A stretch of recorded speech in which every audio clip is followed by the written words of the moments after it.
নমস্কার বন্ধুরা, আমার রান্নাঘরে আপনাদের সবাইকে স্বাগত জানিয়ে আজকের ভিডিওটা শুরু করছি।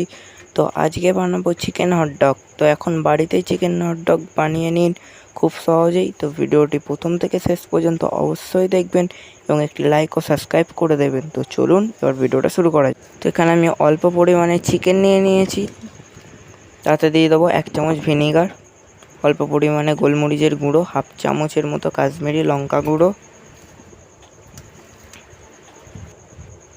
1 চামচ আদা রসুনের পেস্ট ও অল্প পরিমাণে সর্ষের তেল দিয়ে ভালো করে মিশিয়ে নেব। তো এবার অল্প করে লবণ দিয়ে ভালো করে মাখিয়ে নিয়েছি। এবার কড়াইতে তেল গরম করে এবার অল্প পরিমাণে পেঁয়াজ কুচি দিয়ে দেবো। পেঁয়াজ কুচিটাকে ভালো করে ভেজে নেব। এবার তারপরে অল্প পরিমাণে টমেটো কুচি ও লঙ্কা কুচি দিয়ে ভালো করে মিশিয়ে নেব।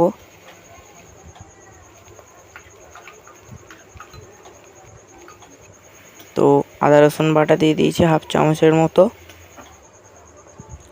অল্প পরিমাণে হলুদ ও লঙ্কার গুঁড়ো দিয়ে ভালো করে মিশিয়ে নিয়ে এবার চিকেনটাকে দিয়ে দেবো। চিকেনটা এবার ভালো করে কষিয়ে নেব।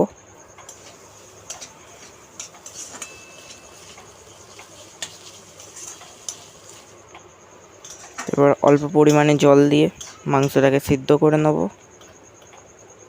আর ভালো করে মিশিয়ে নিয়ে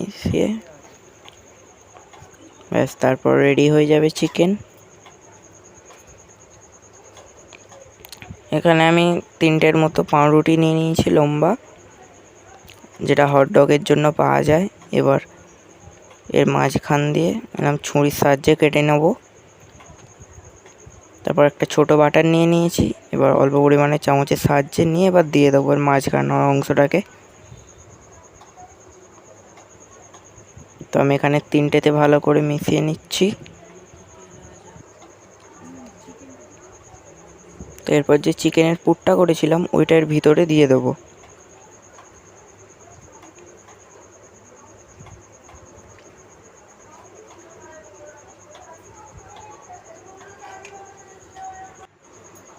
তো এখানে আমার এবার সবগুলো রেডি হয়ে গেছে। তো দেখুন এখনই কত সুন্দর লাগছে। তো এবার চাটুতে এবার আমি অল্প পরিমাণে বাটার দিয়ে দিয়েছি, সেটাকে এবার ভালো করে গলিয়ে নেব। তো এরপর যে পাউরুটিতে এবার উল্টো করে দিয়ে দেবো এগুলো পেছন, আর 2 সাইডটা ভালো করে সেঁকে নিতে হবে। তারপর ঠিক এই রকম হবে, এরকম অবস্থাতে তুলে নেবেন। তারপরে টমেটো সস দিয়ে দেবেন ও মেয়োনিজ। তো দেখুন তারপরেই তৈরি হয়ে যাবে চিকেন হটডগ। তো এখন খুব সহজেই বাড়িতেই বানিয়ে নিন, ছোটরাও খেতে অনেক ভালোবাসে।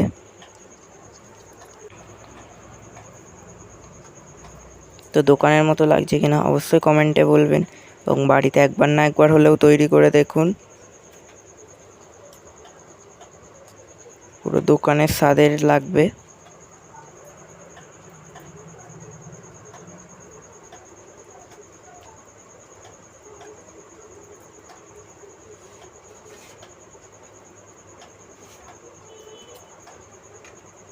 তো ভিডিওটি কেমন লাগলো অবশ্যই কমেন্টে বলবেন এবং চ্যানেলটিকে সাবস্ক্রাইব করে দেবেন।